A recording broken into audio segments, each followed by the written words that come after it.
berbahagia.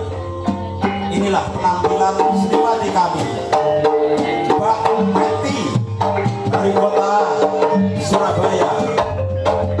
Sehari-hari selain tampil di seni budaya, Mbak Meti juga terkenal sebagai pedagang sayuran.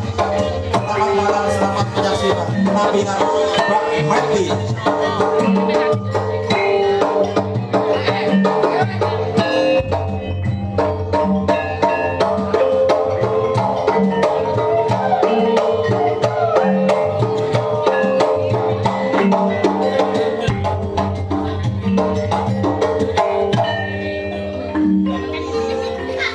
Bergeser Mbak Meti, hadirin yang berbahagia. Inilah penampilan Mbak Jessi.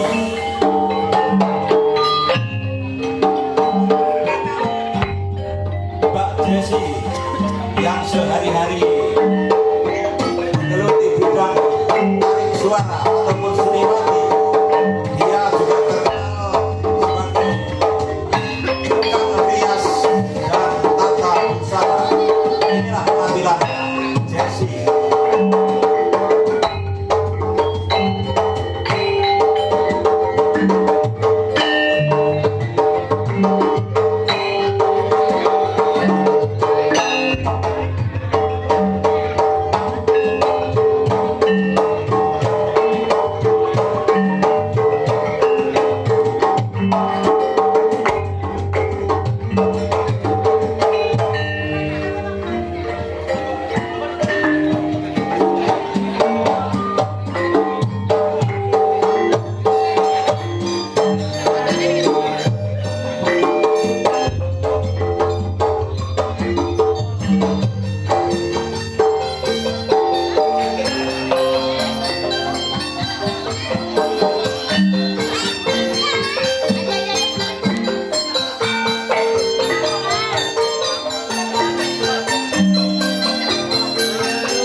pilot Mas.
Walang kakek dados.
Silakan dilanjut nanti bersama pelawak-pelawak kami.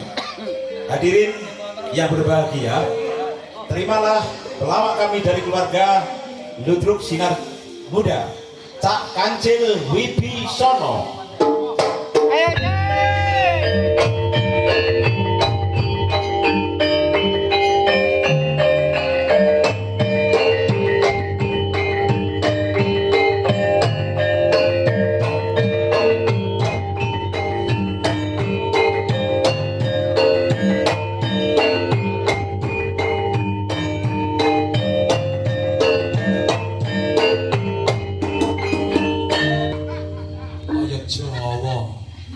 Tangan ngono kaya wis meneng, wis terus ae. Mas Karman, Mas Karman. Bisa kula menenten omah enten bugelan. Sasi top, anggap dina poso sasi enten bugelan. Niki nguriri budaya Jawa. Ludruk kula mboten wonten kantun kula. Liyane pun doke saten Jakarta Surabaya.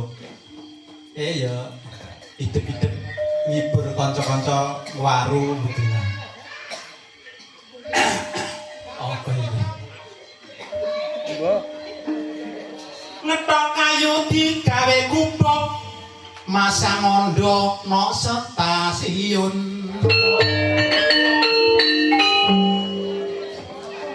Yen golek mantu sing dadi ludruk, besok yen tua entuk pensiun.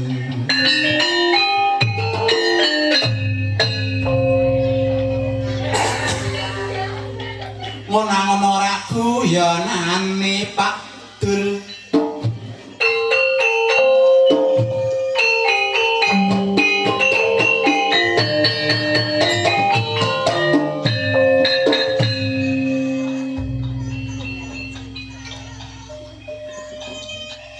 Tuku bakso kakean pentol bojo loro rebutan pon.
sepi-sepian arek wedok guyu atine kerasa arek wedok jaman mas kowe kandha ngopo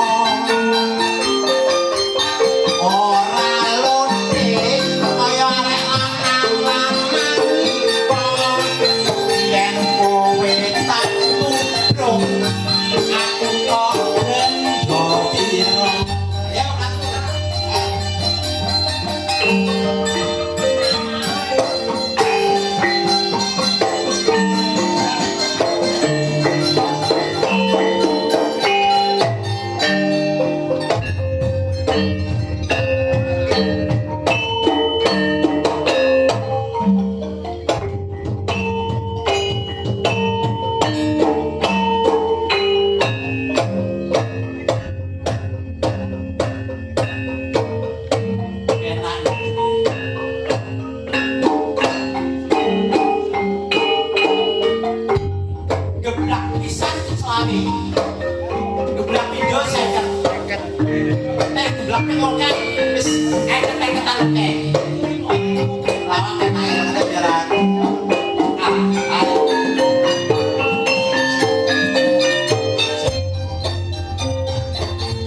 Wes kanene juga penak-penak nyelo-nyelo.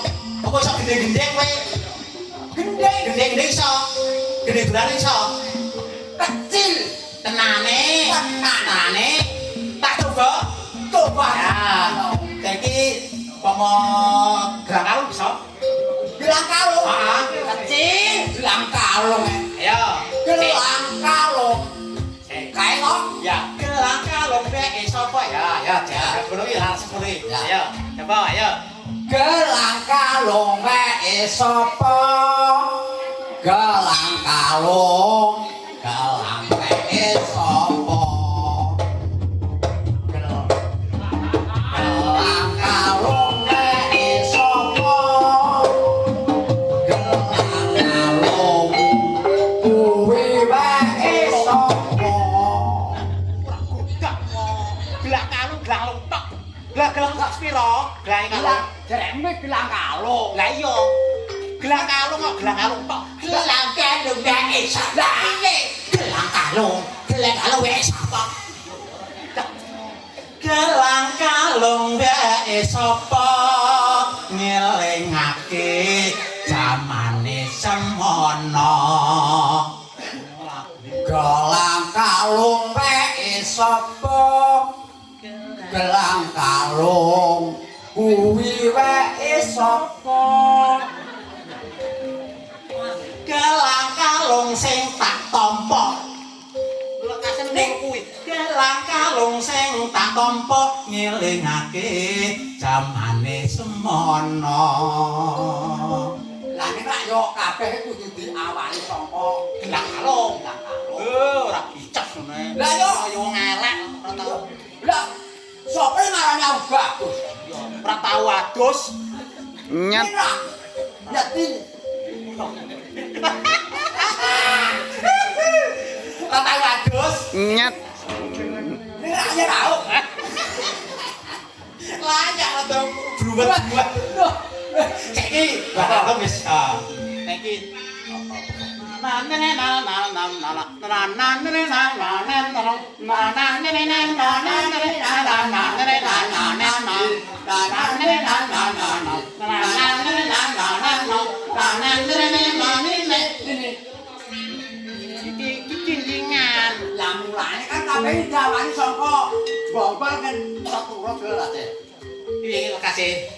kandal kaline ungu ajar kenal karo aku lelene mati gagepok kagepok mung walesane suwe ora petuk ati saya remuk petuk mung suarane Ya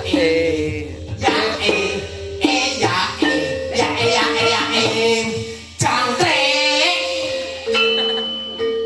aku ki jangkrik kowe karo genggongmu jangkrik aku ki jangkrik genggong jangkrik ngono kuwi jangkrik melu jangkrik genggong oh rupamu kaya kowe ya jangkrik genggong luwe dhisik luwe lali aku genggong jangkrik genggong luwe becik omong kosong sono dene kumrintil ora iso yo koyo iki guyonan lho Mat ingkar rene-ingkar awake dhewe anu yo sibur kanca-kanca sing pawon ditinggal dandange sing ning Gonjayang ditinggal gelase gur nonton awake dhewe masalahe eneng kene wis iki Pak Sarwon ngibur argaing warung sedane sakingan kene ya wis ngono tak pamit sik ana iki penting aku dipenting lagi alah ampok yo sik pamit sik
daripada yang lain.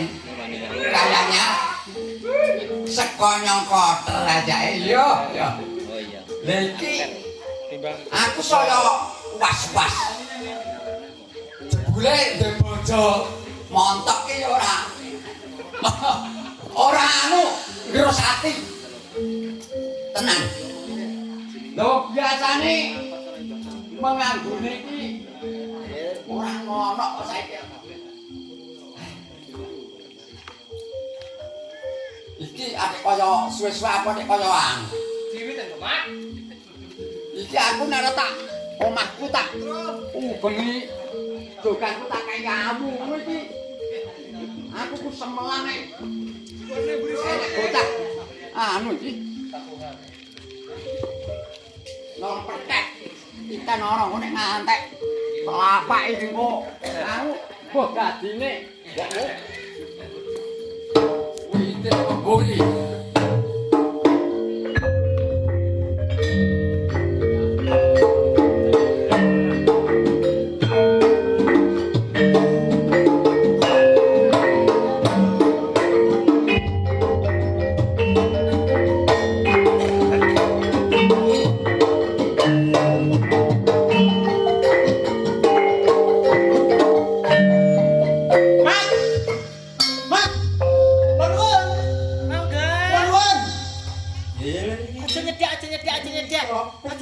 Putih-putih saling-selaring anak kamu. Ki Mas, Mbak. Mas-masmu wi. Mbak. Oh. Kurang berani Mas. Mbak, halo, Mbak. Mas. Yuk. Mati. Dipun kang Mas. Aku nang kono putih. Gak oleh iki wis dipanggil. Ora iki yo. Iki apa ya, Yu? Dipanggil bojoku ben ana sing mlebu. Lho. Disalate ngene iki. Iki aku ta Yu. Awu. Lah masalahe apa to Yu? Kok dikati. Aku kok dipecah iki kok. Ojo kan. Iki piye to? Omah-omahku wis rusak omah-omahku. Oh, kurang ajar. Aku ki arep milih arit Lho apa? Ya sanggung tok kayu, pinus lho. Cek iya apa ora? Hah? Cek iya apa ora? Jongko. Lah, Lah motor ene ngono. arite tak taleni mburi. Wis ah. Jongko nyeleh ya Yu. Iya. Kok dikoke?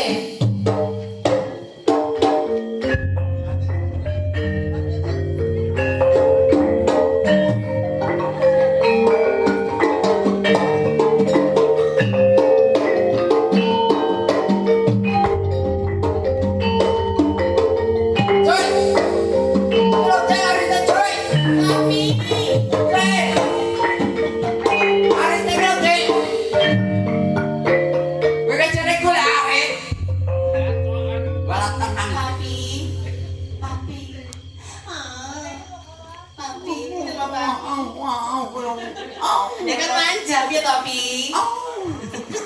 Meong. Cipi, kowe adoni kowe ngono nggopo? Aku kayak krungu tak jejer kok mburi Ngopo? Piye? Iki trapake kancil ki ludes iki. Iya mau iki diusak-usak kabeh. Lah kaya morak-marik ngono. Tengok ki lho, Papi. Lah buntut kok ora lek. Tengok ki mau dijileh tinggo nyapet sampean. Terus tak taleni mburi. Kewar-kewar ngono. Yo ngono ning yo Piye iki? yo aja sok bungkus tocil wong Nak metek piye? Lah teteh. Ngene lho, Mak, aku jeneng asline pemilikne kowe kuwi lho, Mak. Mula jenenge wong ki aja gampang cemburu karo wong wadon. Saya sing wong wadon lagi mancak. Rungokno. Aja Rungokno. Sing nyambut gawe sing eneng pawon omah yo ning omah penting saling nggawe karo sing eneng parang. Yo, Tapi nadyan yo bener. ya Enake aku apa jenenge cemburu ngono kuwi. Sakit sayang. oh lah yang ngono kuwi to. Dadine Betul. cemburu karo kowe ki asline sayang karo kowe lho. Oh, udah tapi kalau biar terlaluan ngoten lho cemburune iki. Oh, Protek keterlaluan lho. Kowe ya tau mi, Over banget. ora tau mi nyang bojomu. Yo, Nyarung mie apa ora? Resmi. Ya. Apa sih? Teman iki. Kowe nek arep entek mie bojo kuwi tak bayar ora kagentong. Ya, aku ya bermilik kali mah. Muga keluargamu kene iso tentrem ayem. Tak godhoke ora jenenge pokoke godhok ora temomo. Ah iya. Dadi kabeh iki Basa kaya ngopo? yo tetep arep sing kaya ngopo kudune iki wis nganggo dasar. Kabeh iki kudu eling lan waspada. Ya Mbak yo ae sing nang omah ya sing ati-ati. Saiki jaman edan. Amenangi jaman edan. Ewuh kaya ingkang jaman iki tembange sinom. Jen, Bapak. Melu edan ora tahan yen ra melu kudu nglakoni. Buyatan cuman melek kalinen pekasanipun. Bejo bejane wong anglali bejo wong kanile Eling Mas. Waduh, Masya Allah. Jen. Yo, Papi. Saiki awake dhewe nek ditimbali daleme Pak Sarmun nggih. Pak Sarmun. Iki kon luari punagi. Punagine dhisik. Terus pundi Bapak punagine dhisik? Sik. Wasik Pak. Punagine. Terus pundi Bu punagine? Nggih. Oh namung ngoten to. Oh nggih. Nek iki wong luari punagi mesti eneng apa-apane lho, Mbak. Ngoten. Mbak. Luarane karo Jil. Oh, kae to. Kae nek dianu wis luar. Kami lho dicuwene ya. Oh ijo to. Terang ae. Kok mulih kok. Ayo, muga-muga iki ujare Ibu Aspanis. Bu Nuri. Bu Nuri wis diluari dina malam Senin pon. Muga-muga ujar sing kalingan dina, katalipan dina apa kalingan dina? Dorsa Bisa sinampurna rahayune wonten ing dinten malam Senin pon wuku.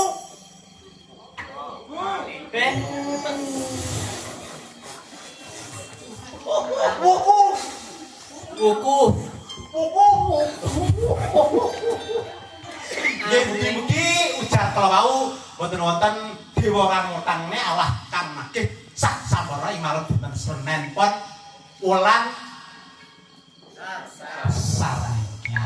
Mugi-mugi Pak Sarmon sak keluarga semrambah Bu Nuri sak anak putunipun sedaya manggih kawijengan kesarasan keselamatan kesehatan ketentraman kebahagiaan Rezekine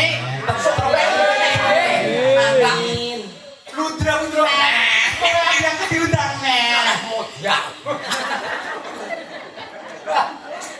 yo jong mati iki awake lek pasaran to Mas kok menawa nek Lingkungan jane iki serbuke apa yo gawe nek. lah yo mlebu ludra Sing to nom-nomke iso terus generasine para sepuh.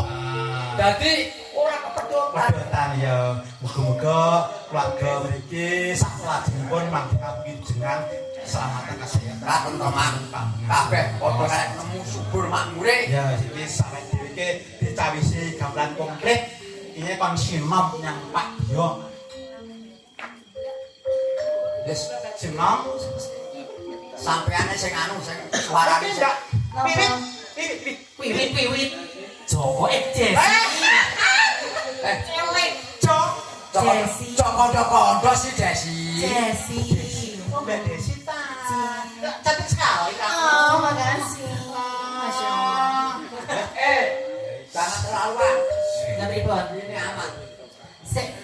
nolak piala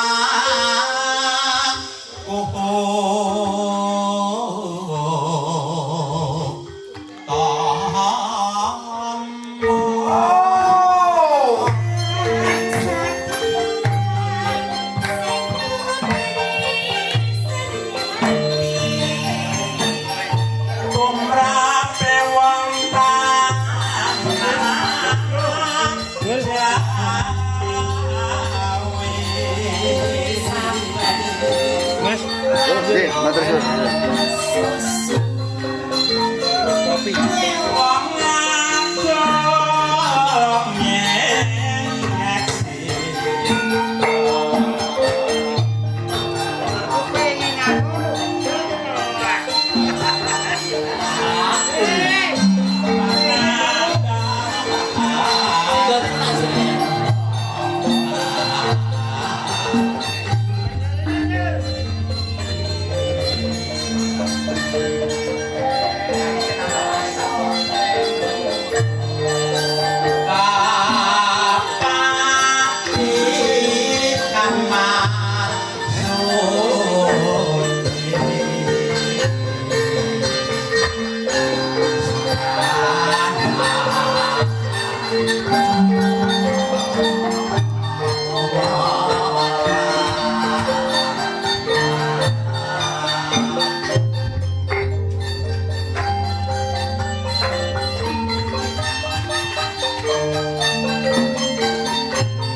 Acara ludruk pada malam hari ini terselenggara atas kerjasama dengan PT Mamura Intermedia,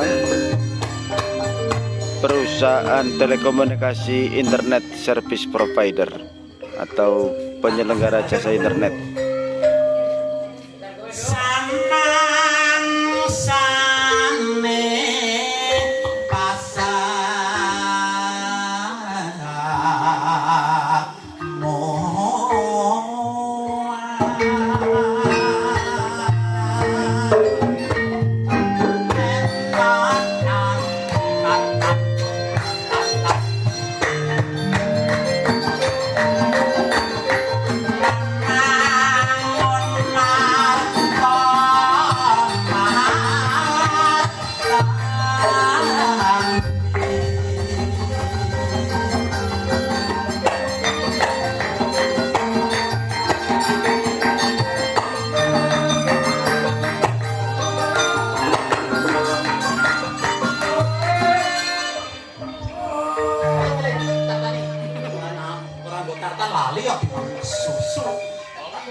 Iya. Piye? Cek iki. Hai. Tulisane cek di. Musa, ane mendengar ya ini.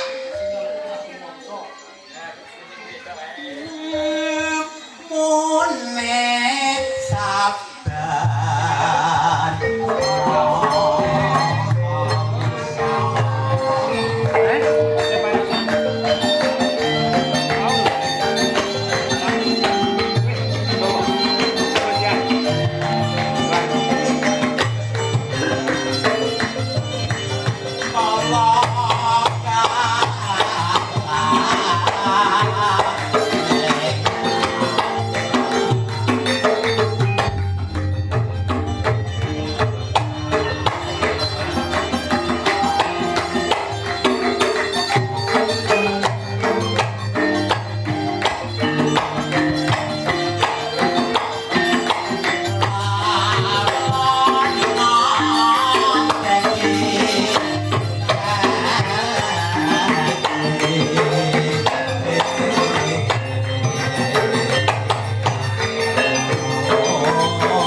palsu apa-apa nak karo aku, nak karo buke aja lho. Nak karo buke aja lho. Izin karo aku sik. Nak karo aku apa-apa, Pak. Tenang sesu. Pak, izin sen ora apa-apa mbiak ora apa-apa. Aja ta, aku sik perawan. Perawan jahitan. Masuk. Urip ana kodang.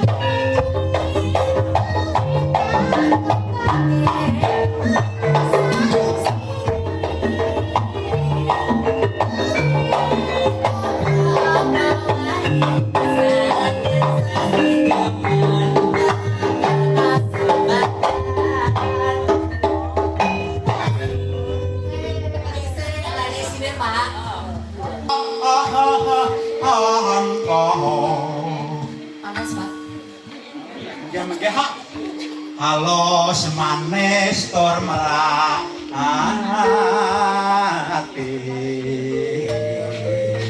Sesuk di anu dikai layangan burung. Live streaming, Pak. Live streaming. Wonten napa YouTube, Pak? Mesti YouTube napa? YouTube Edi Sutarmun. Edi Suparmun. Oh, Pak. Pak Edi Suparmun. Saestu. Alhamdulillah. Ya, terima kasih. Live streaming ngono. Oh, si kantor kere ning kono kae to. Heeh. Karo si Jok. Jesse, Jok. Jesse. Pak. Jesse apa Jok? Jesse. Jesse. Jok kuwi nak awan. Agawe talining brantara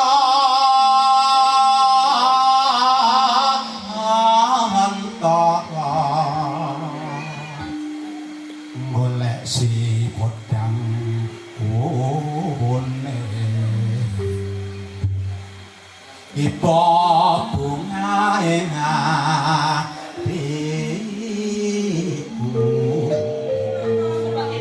Kawani Pak. bisa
Hae.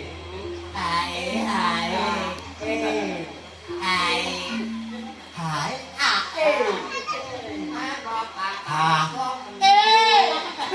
Terima Pak. Cek dah mau sawah ya. Mau sawah.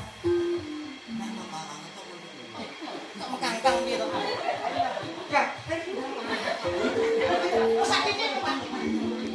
Lo sawah sapa mendung. Mula sawah kan sedulan gila.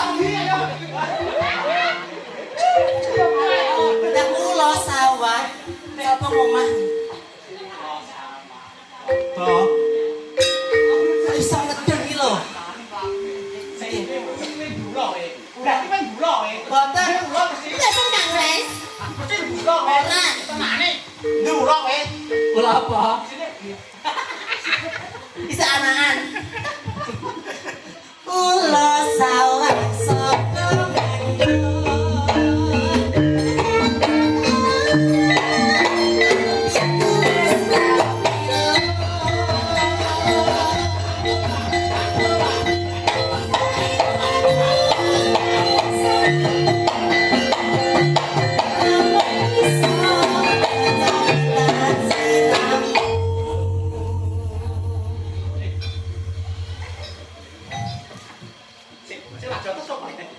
Bangun baca Jamira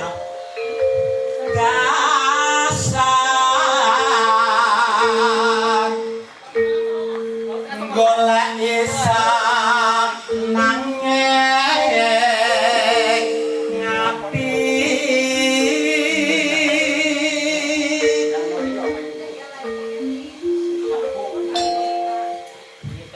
Makane tole nek ngomong lagi.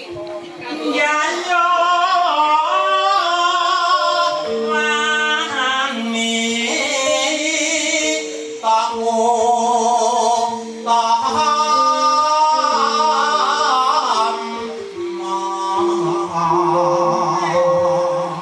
Golek isi godang. kamtane akati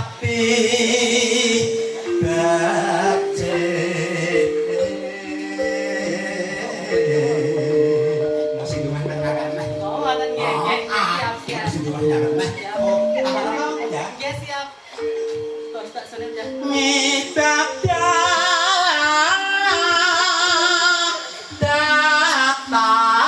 datang lali bakti mring Rama ibu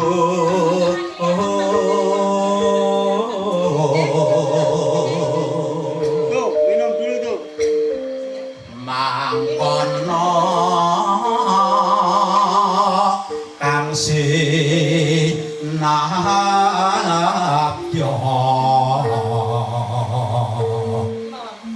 urip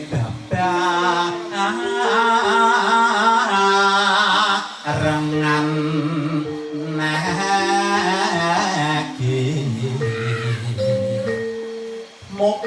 moga-moga mulya nenggu bekas mara yen liwat aku kelingan kupo kae yen aku lara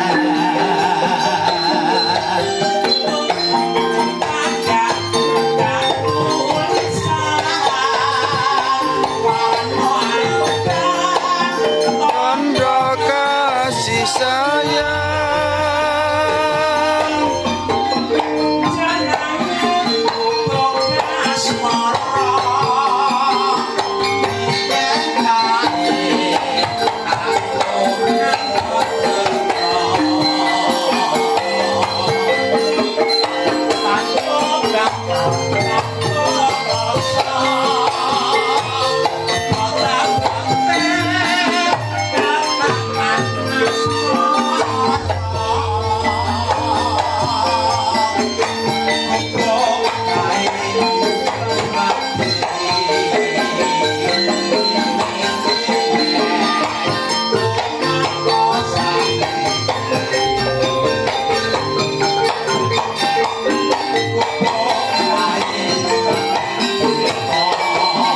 mas ini. Mas Joko. Dalam. Halo sobat, malam ini kami meliput acara pelestarian budaya Jawa yang sangat anjlok ini. Kami dari PT Mamura Intermedia prihatin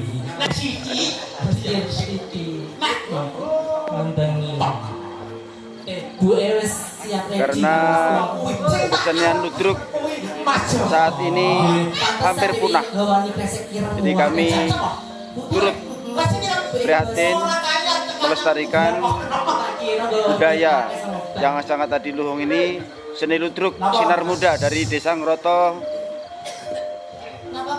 Kelurahan Ngroto, Kecamatan Kismantoro, Wonogiri. Kami hadirkan untuk Anda untuk semata-mata melestarikan agar kesenian kita yang selama ini sudah hampir tergerus dengan budaya-budaya dari luar, mari kita jadikan sebagai tuan rumah di negeri sendiri. Yuk kita ikuti lanjutannya cerita ludruk Sinar Muda dari Desa Ngroto, Kecamatan Kismantoro. Yuk kita ikuti.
Saking roto lo sak putra ya itu ya ada yang kowe gandeng teman kleru Mas Joko aku gandeng kleru Mas Joko yen pangapunten ingkang sagenahipun mugi Gusti Allah kang Maha Kuwasa memaringi dumateng Bapa sarmun sakwarga mugi-mugi tansah wilujeng niskala boten wonten panggengan setunggal menapa murah sandang pangan lan rezekinipun. Nggih kula sakanca badhe nyuwun pamit nyuwun doastu panjenengan mugi-mugi wangsula kula mangke tindak griya tansah manggih wilujeng niskala boten wonten panggengan. Wis ayo mulai yo. Nek kota ya, kowe malu ning kloso mawon. Ndak ning kloso ning putat. Apa dia tadi opai? Alat opai kok opai siji Mas Joko. Tak karo kabeh. Tenane Mas Joko. Yo kok ditunggangi rata. Sampun, sampun matur suwun. Assalamualaikum warahmatullahi wabarakatuh.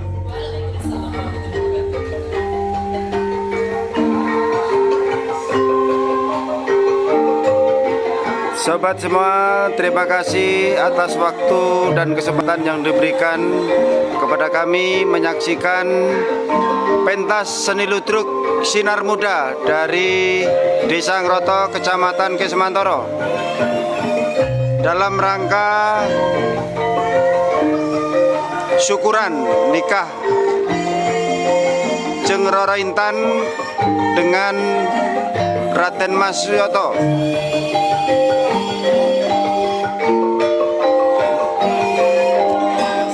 PT Mamura Intermedia turut serta dalam melestarikan seni ludruk yang mana pada saat ini sudah di ujung kepunahan.